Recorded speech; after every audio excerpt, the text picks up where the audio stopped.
সমসাময়িক সমস্যা সমাধান ১। অনলাইনে স্মার্টফোন ব্যবহার। আজকাল আমাদের নিত্যসঙ্গী স্মার্টফোন।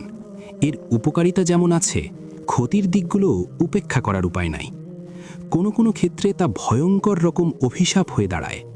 মানবতা ও নীতিনৈতিকতার চরম অবমাননাও হচ্ছে এর মাধ্যমে।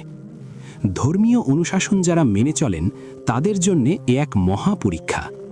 এ বিষয়ে সংক্ষিপ্ত ও সারগর্ভপূর্ণ আলোচনা করেছেন বিশ্ববিখ্যাত আলেমে দ্বীন জাস্টিস আল্লামা মুফতি তাকি উসমানী। তিনি তার এক বয়ানে বলেছেন, যার নিজের উপর এই আস্থা নেই যে নিজেকে চোখের ফিতনা থেকে হেফাজত করতে পারবে, তার জন্যে স্মার্টফোন ব্যবহার করা জায়েজ নেই।